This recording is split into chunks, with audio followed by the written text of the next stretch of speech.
Welcome to the Knock Talk. I'm your host, William Hall, broadcasting live out of Kingsland, Texas, USA, with another episode of Debunking Missionary Claims with Rabbi Moshe Shulman. Welcome back, Rabbi. It has been a little while. Yep. Good to see you again. Yeah, it's been a while since we've been gone, unfortunately. Yes, sir. Yeah, so we're going to continue. Actually, I forgot to tell you what the show is for this week, which I'm sorry. That's okay. I just labeled it part 6 because even if it wasn't, it would qualify. Yeah. And also, I think it's number 14, but this is the first one that we're going to start dealing with the canon itself. Oh, this is going to be great. In fact, when we're done, I'm going to go back and relabel the title because that'll be a good title. Cook. I'll send you afterwards what the title should be. Okay, super. And so it's changed. So if you could just because we haven't been together so long that I forgot to do it. I got involved in other things. I almost forgot what you looked like. I mean, it's been a while.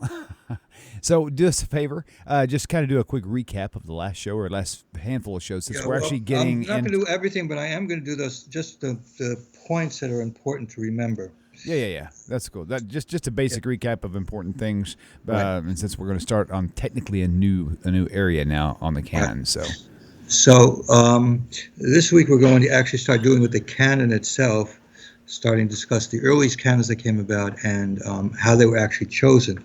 So in order to do that, I think we need to go back and talk about the compositions of the books that we know, what we talked about before. The first issue dealt with discussing the period of time between when the actual events happened, around 30 CE in the Common Era, until around when the books were starting to be written down, say approximately 40 plus years later after that. We're talking specifically about the Gospels, while the letters of Paul usually dated some around 20, 30 years afterwards. So we're specifically talking about the Gospels right now because of the historical and stuff of that, but we will actually touch on, when we get to the canon, we'll touch on some of the other issues. So we talked about from when the time the actual events occurred in the 30s until we actually have things written down, the actual books themselves, during that period of time, which is approximately somewhere around 40 years, let's say in that period of time. These things were kept in oral form, and we discussed that actually oral stories don't actually come up exactly the way they are in the beginning. We quoted from Michaelson, who is a very important evangelical apologist, whose work specifically is on the resurrection, which we're going to deal with when we talk about the resurrection. But he points out that the Gospels themselves were not written as historical works as we write today, but they were written as types of Greek histories, meaning that their purpose was to bring out certain points, but the events in them are not necessarily exactly as they occurred, just like, for example, in Thucydides, where he writes histories of the Peloponnesian Wars, but he makes up some of the speeches and some of the people said, but he tries to keep them, pretty close to what was meant. Then I introduced the concept, which is very important, because I want to establish that we're not really certain that what actually appeared in the original documents actually correctly reflects the events as they occurred. I introduced the concept of when prophecy fails, failed prophecy is what we see, that after a prophecy fails, when there's a certain events that are supposed to occur, that we will see occurring in many instances, that there will be a redefinition of events, of what the teachings were before this event occurred and afterwards, to deal and take into consideration the prophecy that had failed. We talked about a number of instances, Shabtai Tzvi, two of them which were Jewish, Shabtai Tzvi specifically, where they changed what it meant to be the Messiah to include somebody who actually converted to Islam. And talking about Lubavitch, where there were a group of people who still today now believe that the Lubavitch actually never died, whereas when the Lubavitch was still alive, that was not how things were supposed to be. Marked similarity with Christianity, by the way. Then we discussed one issue where we see that there seems to have been some kind of changes written into the book of Matthew in order to correspond to the way the church after Jesus died wants things to be. And in this we talked about as to who Jesus was supposed to be sent to. Jesus said himself in the book of Matthew that I was sent for the lost sheep of Israel. Matthew 10 and Matthew 15 makes it clear that both he and his disciples were really sent to go to the Jewish people. If a Gentile came to them, well, they would talk to him also, but basically the main thing was to go to the Jewish people. Then we see in the book of Acts, in Acts 2, following when Jesus, Acts claims that he goes up to heaven, after having taught the people things, Acts 2 says that, and we see that they only go to the Jewish people. There was no outreach to non-Jews. Now, book of Acts is actually about the evolution of the church from the time of Jesus until a number of years later on, where the church was following basically under the teachings of Paul as it does today. What we see is until the book, chapter 10 of the book of Acts, the Jewish Christian groups, the Christians that were there, only went exclusively to the Jews, meaning they only went to synagogues, they took part in Jewish rituals, they only had to do with the Jewish people. Acts 10, we see in Acts 10 that Peter has a dream when a centurion, I believe, comes to him, and that indicates to him that it's time to go to non-Jews also, or at least not to ignore them. In chapter 13, more importantly, we see that Paul, after seeing that the Jewish people did not accept him, said, okay, I'm finished basically with the Jews, let me go to the non-Jews. Both of these seem to be in contradiction to what we saw in Matthew, and actually continuing what we saw in the beginning of Acts, which clearly is following in the same footsteps as Matthew 10 and 15. Then we get up to Acts 15 itself, where we have the conference that's happened in Jerusalem, where after Peter and especially Paul did go to the non-Jews, the question came up, well, what do we have to do with them? Do they have to become Jews and follow all the commandments, or is there something else they can do?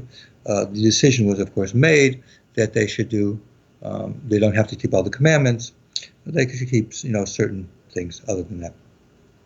Now, the problem from this is very simple.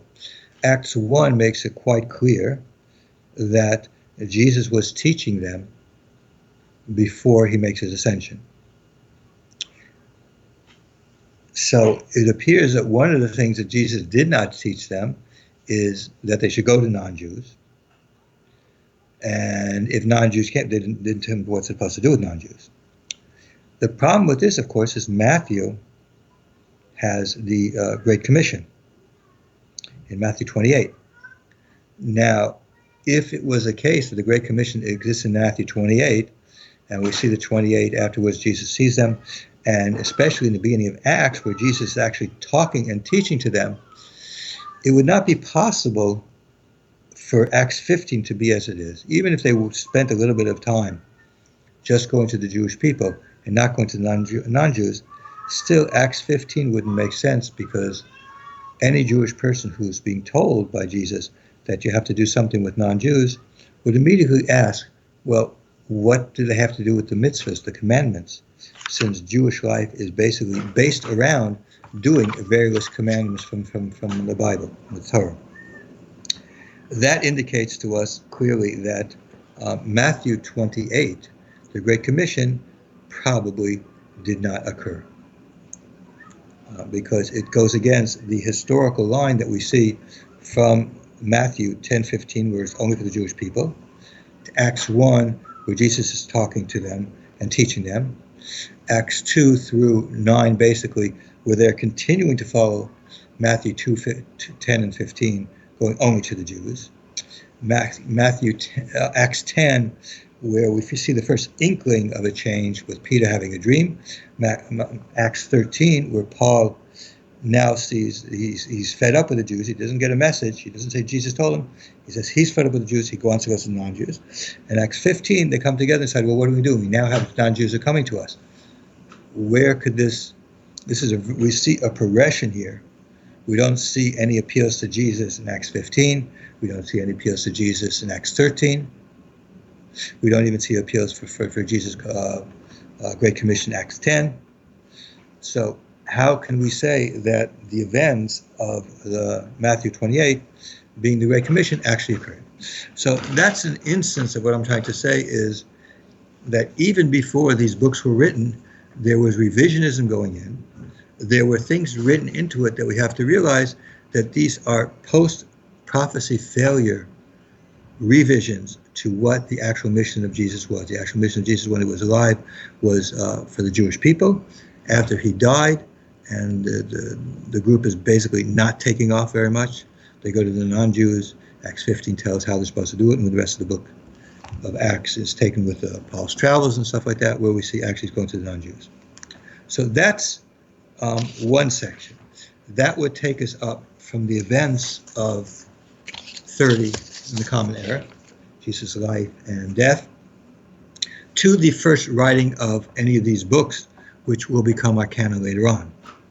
Now, again, once these books are written, there is another period of time through the late first and into the second century where these books existed, but the Orthodox Church really hadn't started to have any kind of what we call now canon. We see clearly that many of the earlier Christians, Orthodox Christians in the first century and second century, preferred actually what they heard orally about Jesus. And even when they had some of the books, they didn't consider the books canon or sacred.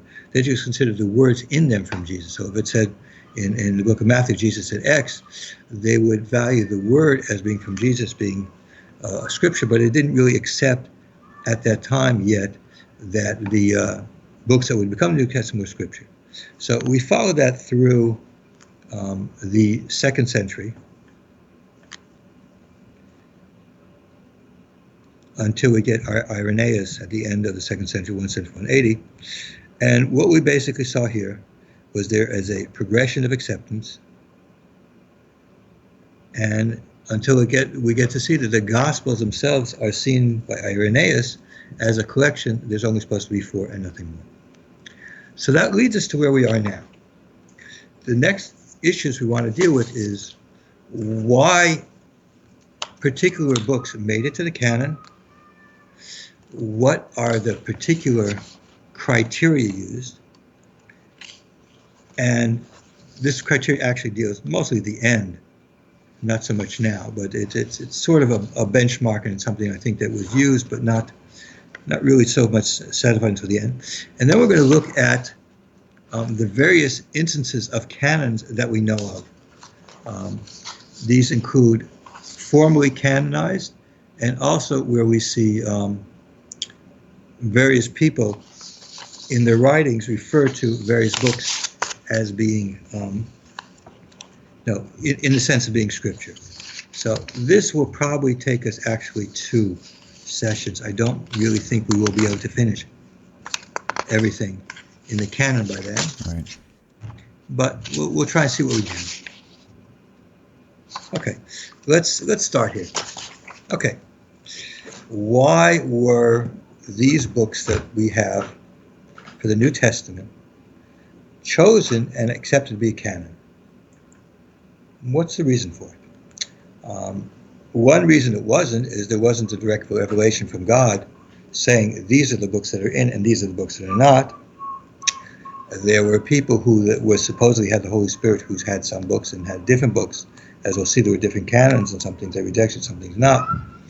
So what was the criteria that they used? And basically, we can say in the works that are written down, basically we find that there were 5 basic criteria that were used. But we're going to find that actually, even though there were 5 criteria, they weren't really, I'd say that they weren't really 5 independent type criteria. They were really very much interrelated to one of another. So let's do the first one. I'm not going to do the order that usually appears in books. I'm doing the order based on what I see as being actually that which is the most important that we see. So the first one is what's called orthodoxy. Orthodoxy means that it was what was accepted as the correct teaching of Jesus by the church itself, meaning church tradition as it existed, the Orthodox church tradition. We will discuss later, there are some groups that did not follow orthodoxy. But the Orthodox Church had books that they considered, or ideas and theology that they considered to have been valid, true. And in that, when it came to saying, well, this book was written by somebody, it claimed to have been written by somebody, if it was that book did not correspond to the accepted orthodoxy, the accepted teachings of the church, that would exclude it. So let me read you from F.F. Bruce in his book, The Canon of Scriptures, what he says. And he's very clear about this.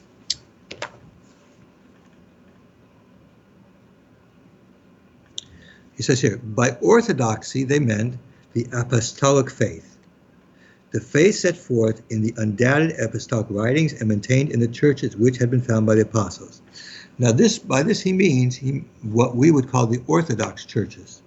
It became Roman Catholic, Greek Orthodox coming out of there. This appeal to the testimony of the churches of apostolic foundation was developed especially by Irenaeus.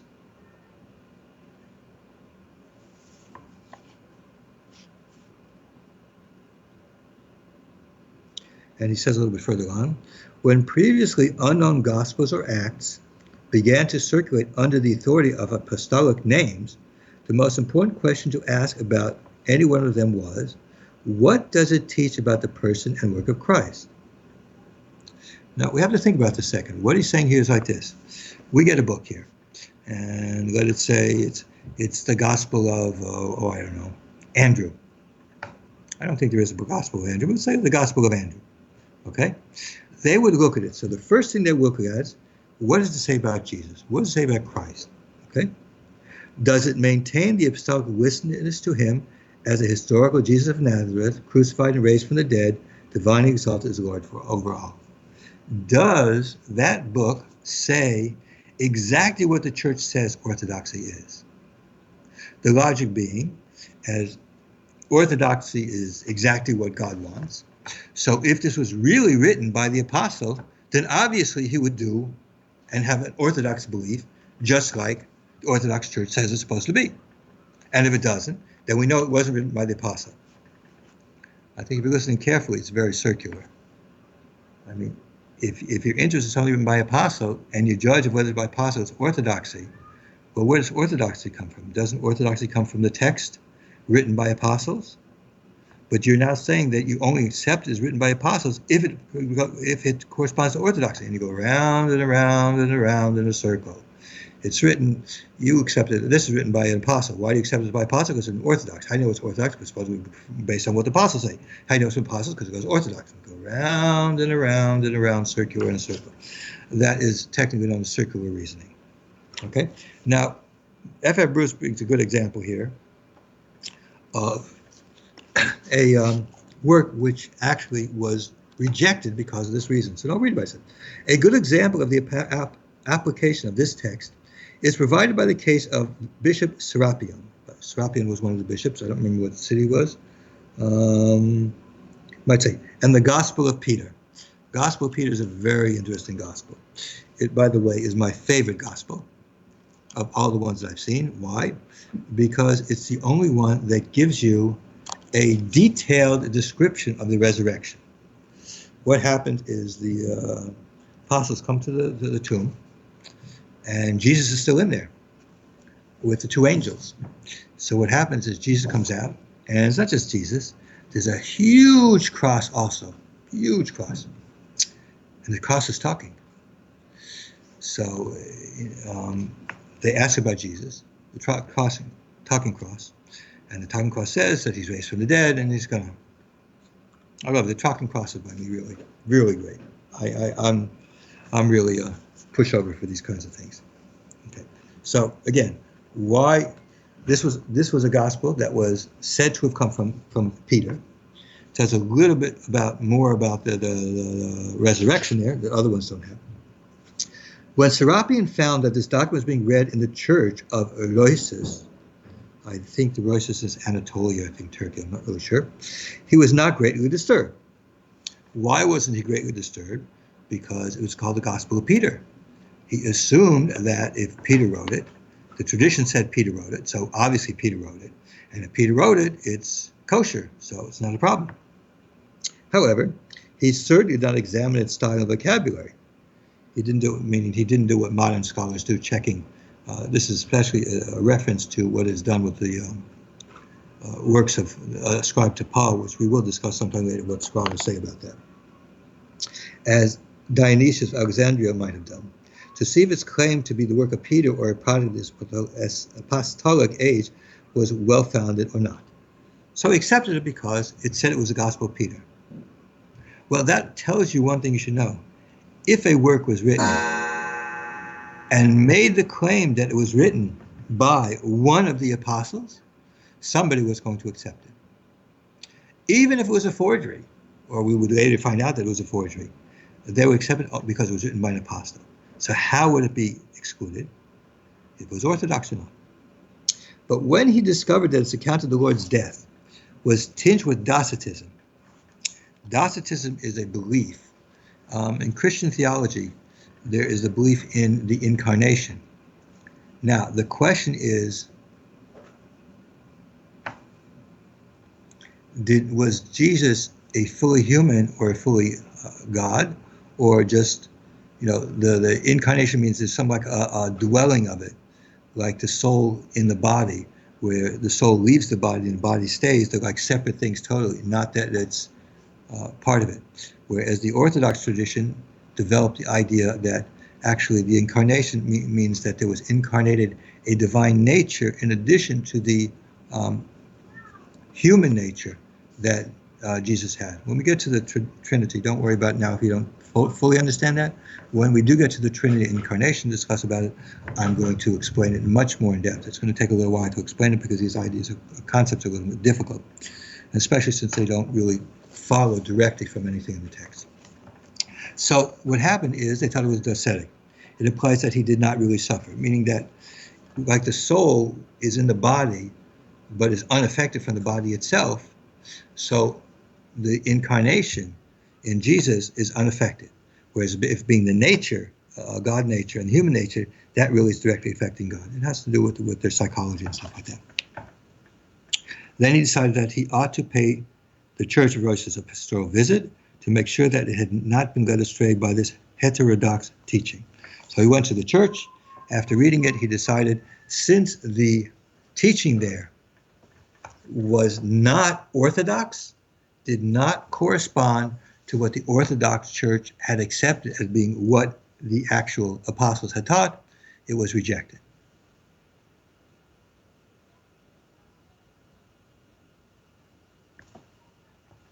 Okay. So that's the first one. The first one is orthodoxy.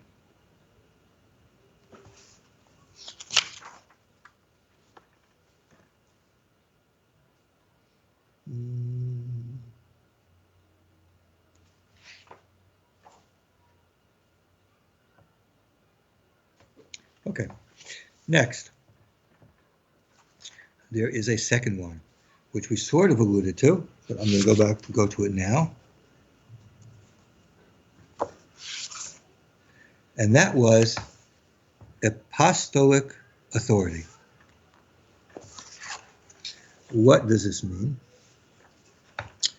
Since Jesus himself, and this is again from F.F. Bruce, says Jesus himself left nothing in writing, the most authoritative writings available to the church were those which came from his apostles. Okay, so anything associated with apostles. Now remember, we went back to failed prophecy. Does not mean that this means that actually that's what Jesus did, because failed prophecy means they afterwards redefined it, as in Matthew 28. But the church, when it decided which books, they said, okay, if this book came from Jesus, one of the apostles, then we are going to accept it.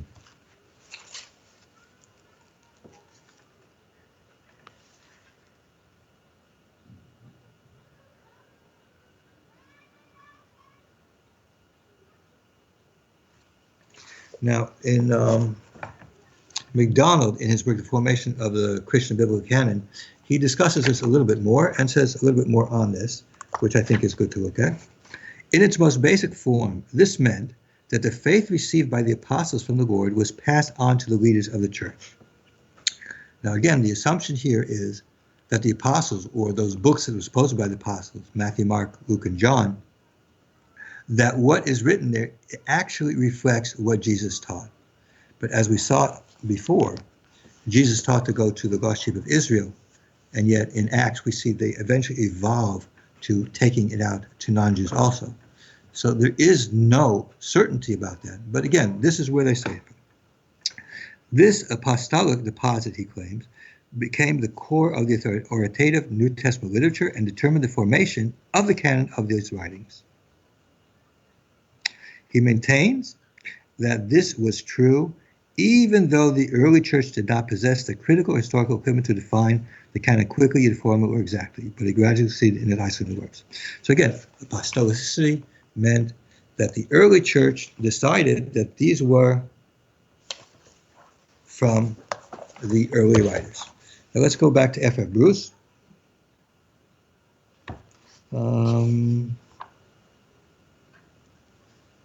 Okay, now I want to say with here in MacDonald in a second, because there'll be another issue here.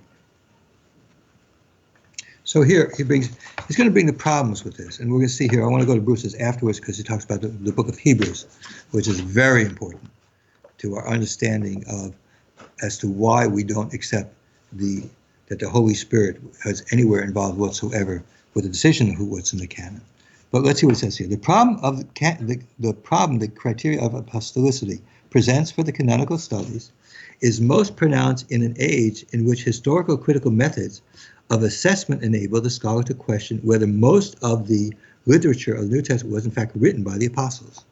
Meaning is at that time, they weren't so clear we couldn't find out. But nowadays we have other information, other things that will tell us, will help us to understand if it was written. It can be argued fairly convincingly that John the Apostle was not the author of all the literature that Trinity bears his name. Okay, we are going to discuss why John didn't write his works when we talk about what scholars do, but it's pretty much assumed that John did not write his works. Although a case could be made for the apostolic authorship of 1 Peter, 1 John, and possibly Jude, if he was the brother of Jesus James, even then the arguments are not conclusive, and there is no consensus by the scholars on the matter.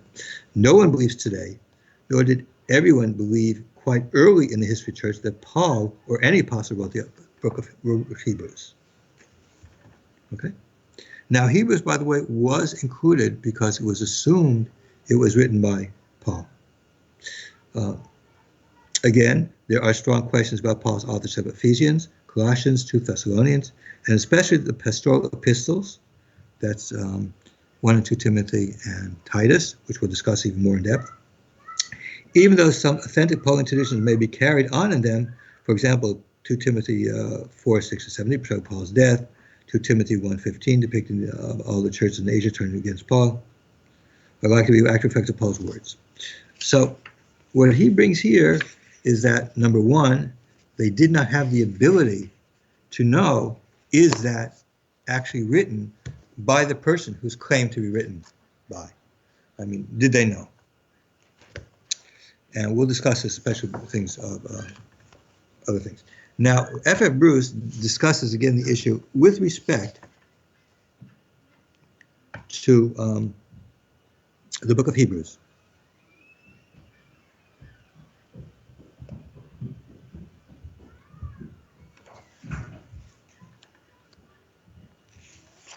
So So he writes, similarly, the recipients of the letter to the Hebrews no doubt were well acquainted with its author, in the sense it would not have regarded as anonymous communication, but since it does not bear his name, his identity was forgotten after a generation or two and has never been certainly recovered. So Bruce says, basically, the book of Hebrews is, when it first came around, people knew who wrote it. It was thought to be written by Paul, but it wasn't.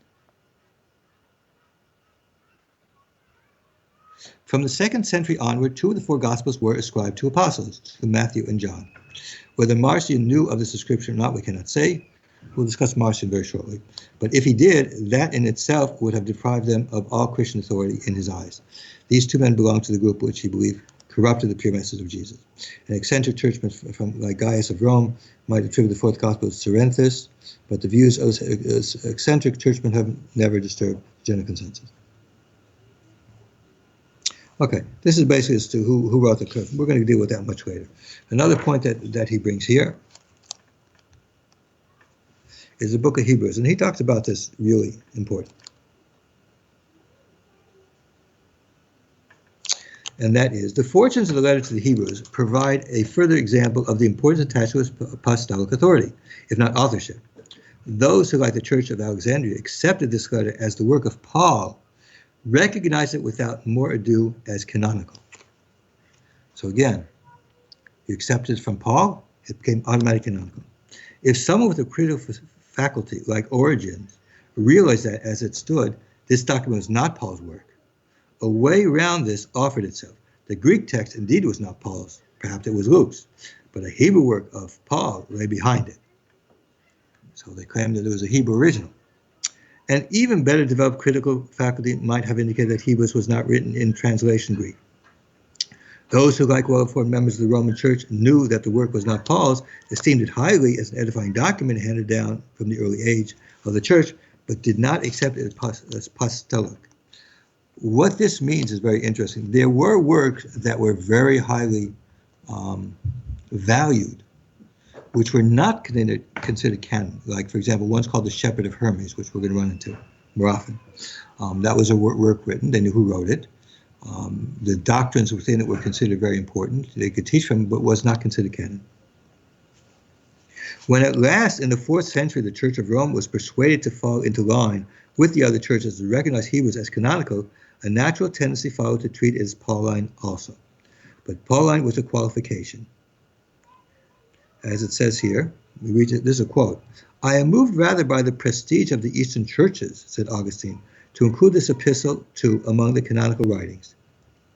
But he had reservations about its authorship. Like his older contemporary Jerome, he distinguished between canonicity and apostolic authorship. Okay, so there were some that did make the distinction, but most didn't. And in fact, the books actually came in because there were enough people thinking it that way. Now, Bruce makes another point here with regards to the apostolic criterion, which I will mention, because we need to keep it in mind, because we're showing here there's a circularity here.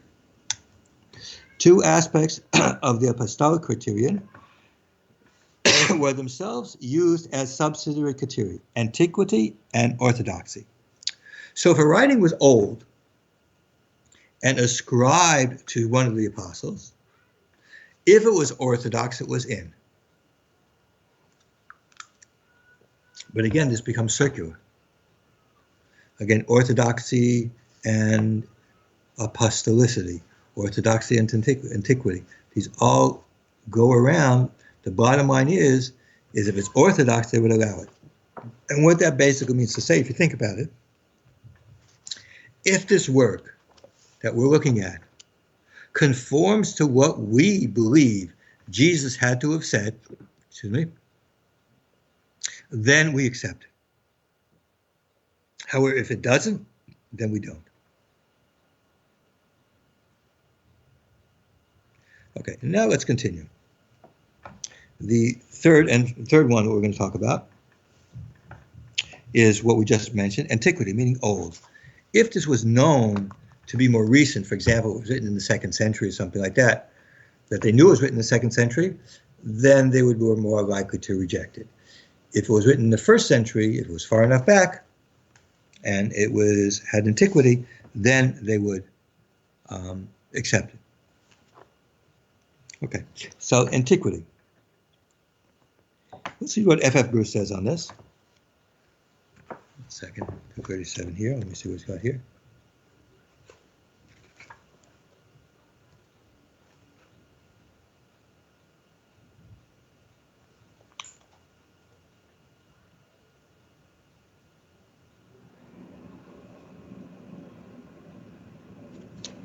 Okay, let's go look first at Bruce and then we'll look at MacDonald. Bruce. If a writing was the work of an apostle or of someone closely associated with an apostle, so for example, Luke and Mark were considered, Mark was considered to be, he was a companion of Peter, supposedly, and Luke was a companion of Paul, and he based his works on various documents he had. It must belong to the apostolic age because it's old enough. Writings of later date, whatever their merit, could not be included among the apostolic or canonical works. So if it was written later, even though it had very orthodox things, it would not be considered. So the compiler Moriterian list, we're going to get to that, that's one of the earliest lists, had a high regard for the Shepherd of Hermes. He recognized it evidently as a genuine work of prophecy. However, it had appeared too late to be included among the canonical prophets, and equally had appeared too late to be included among the apostolic writings, for it was written only the day before yesterday, so to speak. It was written as the time we knew it. This argument could have been employed more freely than it was in setting problems of authenticity, at a time when so many works were appearing which claimed to have been written by apostles and their associates, and perhaps most of the churchmen who concerned themselves with this problem lacked the information or the expertise to appeal confidently to the evidence for dating such documents. They preferred to judge them by their theology. So again, they didn't really have the tools to know who the actual authors were, whether they really went back. They accepted somewhat of a tradition that was said that. But bottom line is, how did they decide if it was, we saw the book of the Gospel of Peter, if it was orthodox? If it corresponded to what the Orthodox Church said it was supposed to be, then it was accepted. Now, MacDonald talks about this a little bit more, and he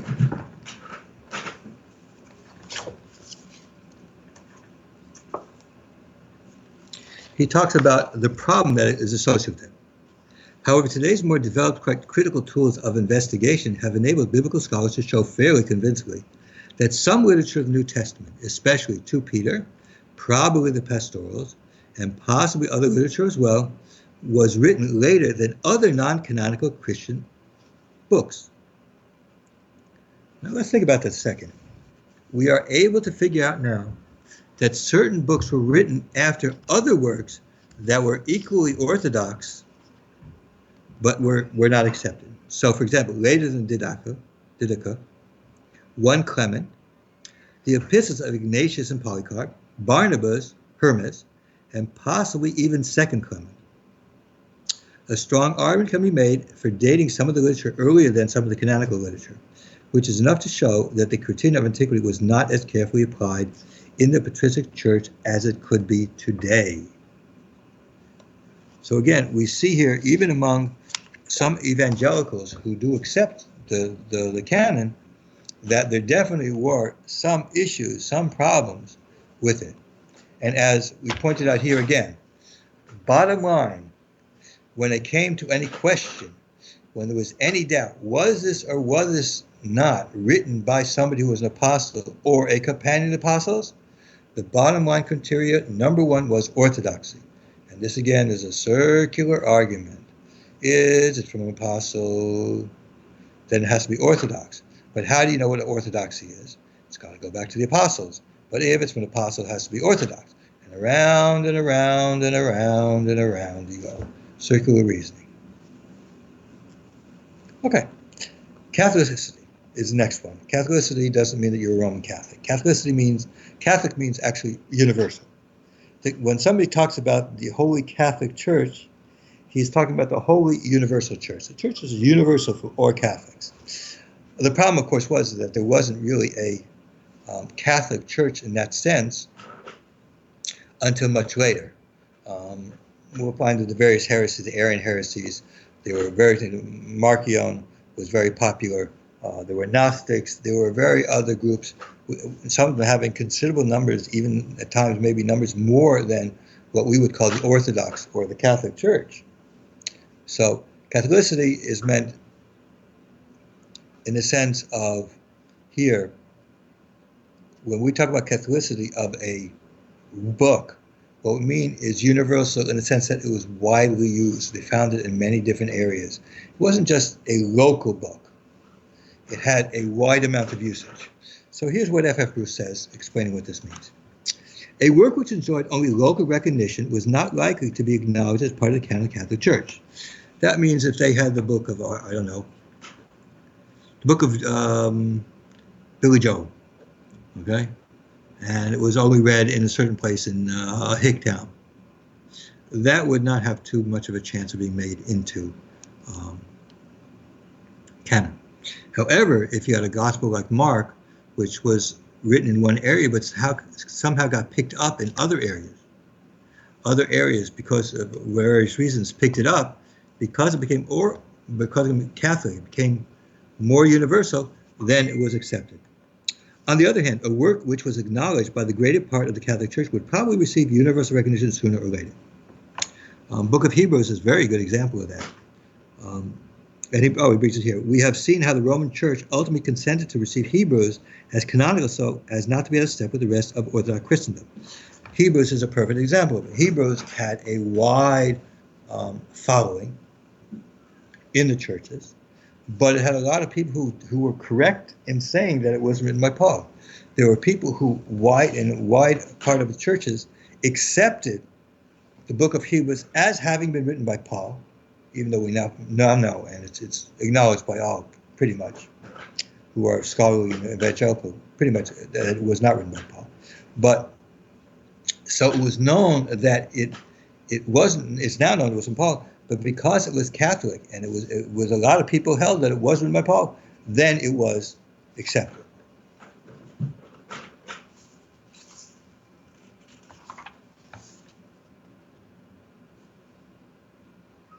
Okay, let me just see one more issue here with regards to that.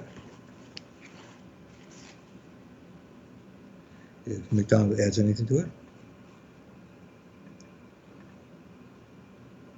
Okay, now he brings, and McDonald brings from Eusebius various works that were actually, for reasons, were rejected because they weren't in as wide use.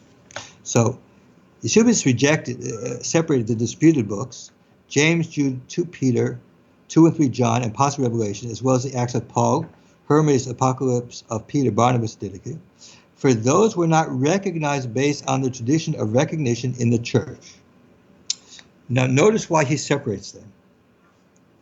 But we have nonetheless been obligated to make a list of them, distinguishing between those writings which, according to the tradition of the church, are true and genuine, recognized, and those which differ from them in that they are not canonical but disputed, yet nevertheless are known to most of the writers of the church. So again, this Catholicity, this universal, affects that some works were actually rejected because of that. But if it was widespread enough, even though large parts of the church did not accept it, it was in fact allowed in. Now the last one we're going to discuss is inspiration. Inspiration is a very interesting thing. How do you know that something is inspired? If we have a book, a religious book, how do you know that's inspired? Because essentially, the doctrines within it we believe that they come from God. But how do you know they come from God? Because they're orthodox. Around and around, inspiration is only based on orthodoxy. When you speak to a Christian, he says, well, we know that because it's the Holy Spirit. What do you mean the Holy Spirit? Means because it has an orthodoxy to it. And so they accept it because of that orthodoxy. So let me read what F.F. Bruce says about it. For many centuries, inspiration and canonicity have been closely bound up together in Christian thinking. Books were included in the canon, it is believed, because they were inspired. A book is known to be inspired because it is in the canon. So again, round and round. Why do we say that the book of Matthew is inspired? Because it's in the canon. Why is it in the canon? Because it's inspired. Round and around and around we go. Get a little bit dizzy when you talk about this stuff.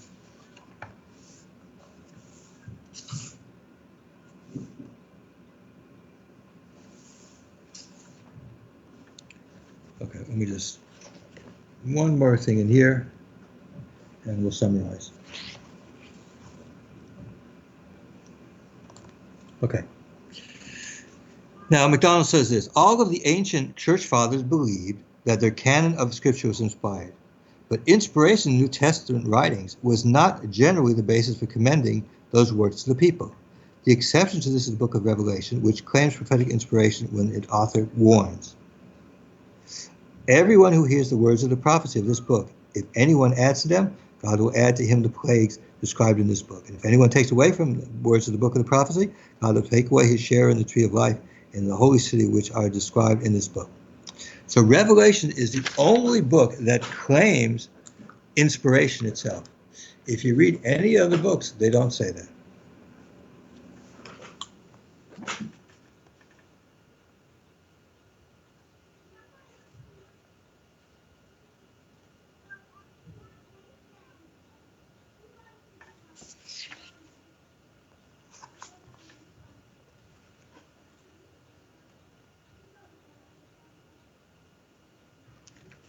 Okay.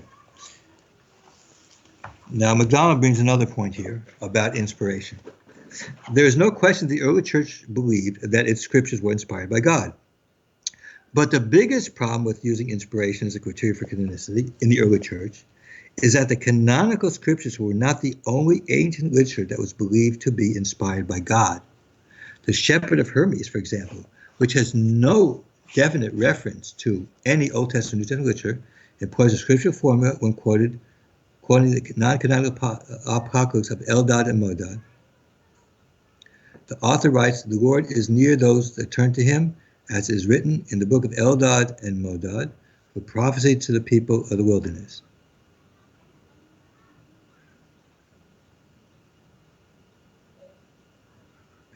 He brings a couple other examples. Second Clement quotes First Clement that way. Epistle of Barnabas quotes Second Enoch. And Theophilus quotes the Sibylline oracles at the same time. So we see there were a lot of books that were considered canonical, that were considered inspired, but did not make it into the canon. So inspiration alone was not enough. So what did it need besides that? It needed the other things that we had, that we discussed about, and specifically orthodoxy.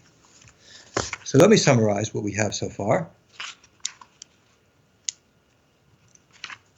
And then we're going to start to see, if we have a little bit of time, we're going to start looking at the actual list of canon that we have and when the first canons are, when they came about. So the rules for acceptance of a book in the canon primarily was orthodoxy. If it corresponded to what the Orthodox Church believed to have been what Jesus' teachings were, then they would accept it. And of course, it becomes circular because how to know it was Jesus' teachings? Because it came from Apostolic writings, around. Number two was Apostolic, meaning it goes back to the early writers of the church, or claims to go back to them, even though it may not. Antiquity, being old, is like basically hand in hand as Apostolic. Catholicity, Catholic,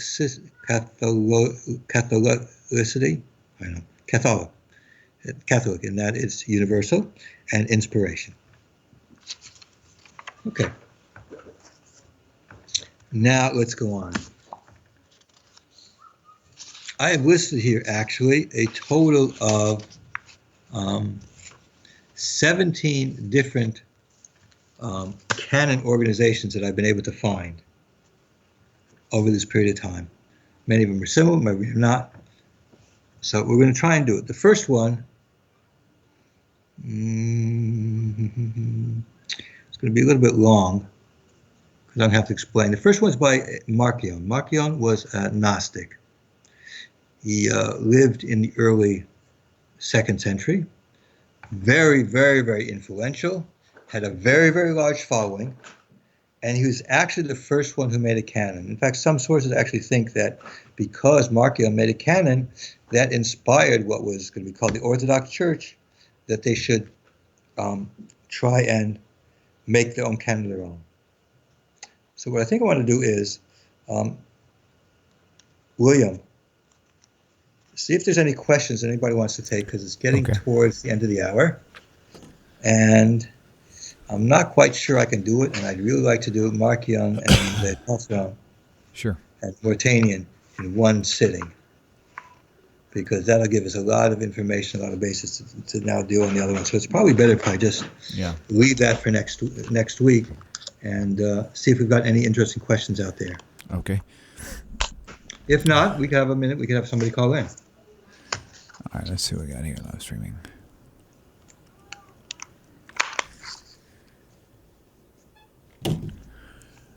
Okay, there we go. Oop.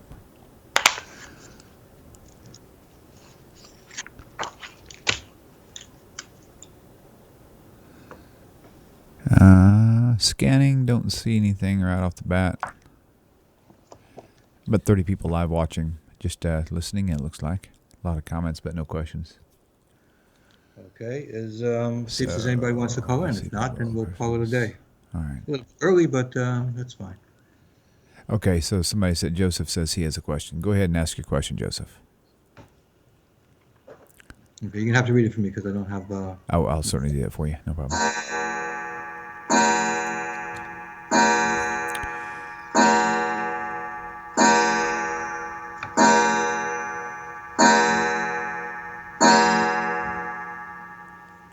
I don't know who Jew who swings snakes. I don't know who you are or who you're referring to, but that's interesting comment.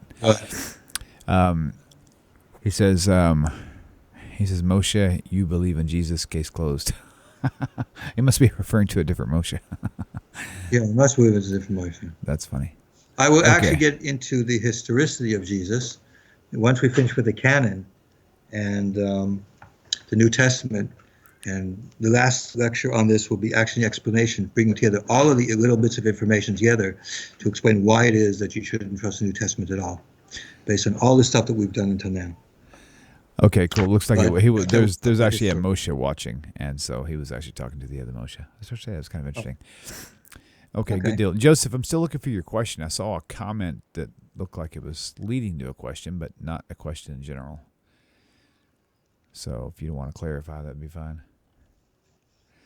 Okay, Christians say they were not ready. Okay, so I still don't understand your question.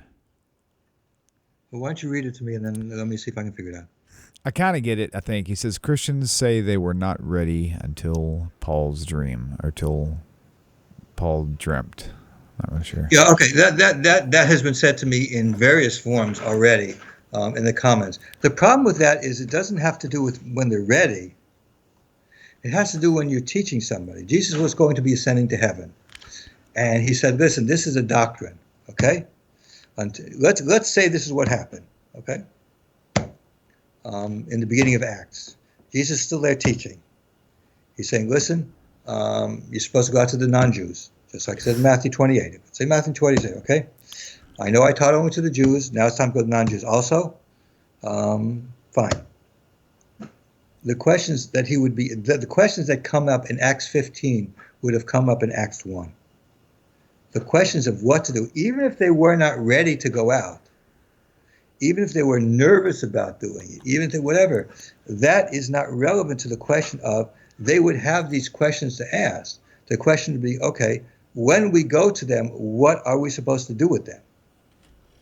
Okay? So even if you are going to make that argument, which people seem to be trying to making, which to me doesn't even change the situation, it seems to me it shows that they don't understand clear what the problem. The problem is Jesus came to the disciples and he said to them basically like this. Okay, up until now, I've told you that you're only supposed to go to Jewish people.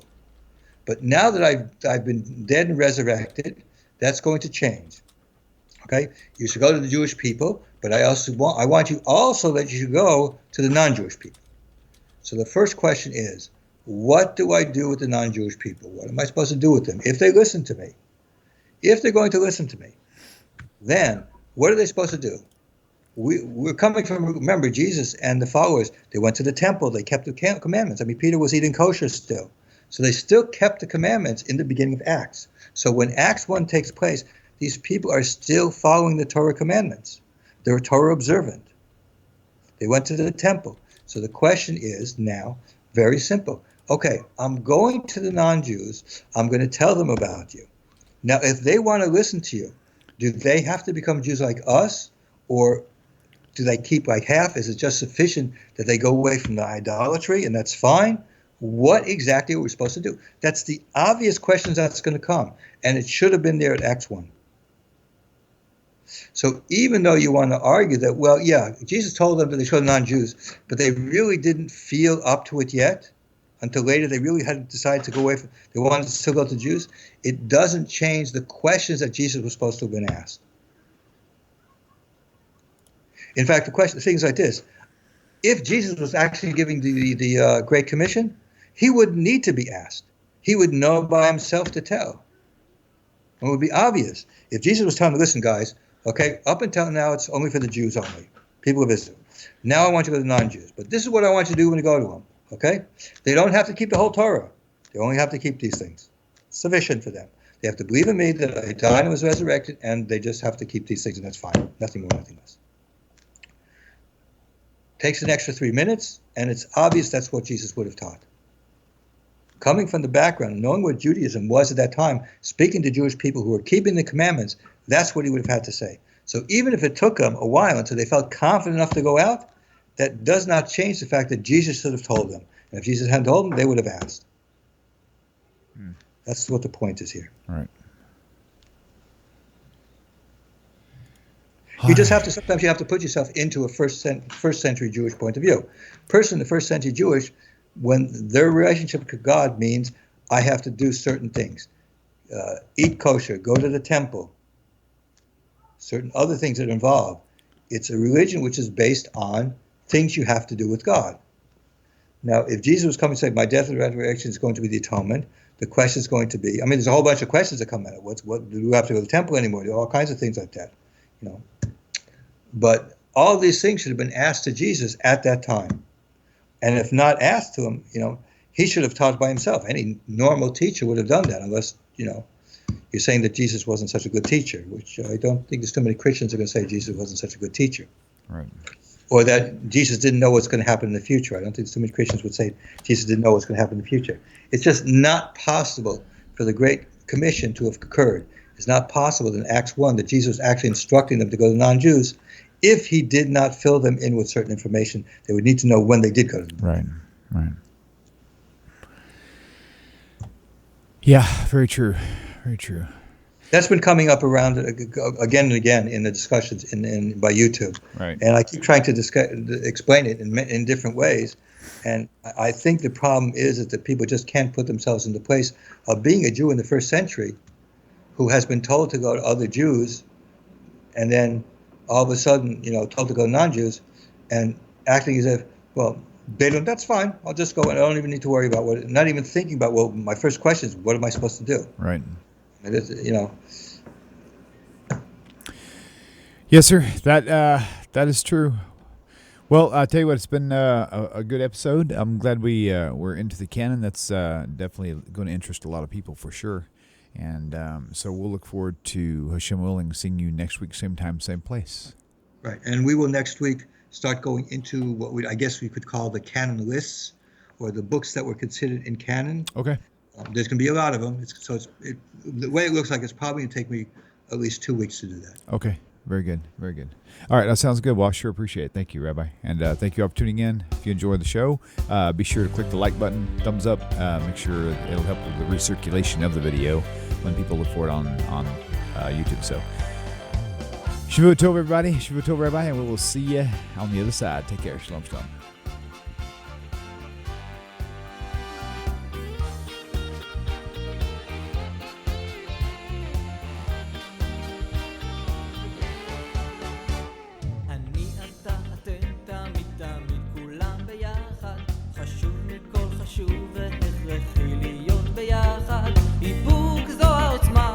ויתור זו הגדולה, השאיפה והכמיהה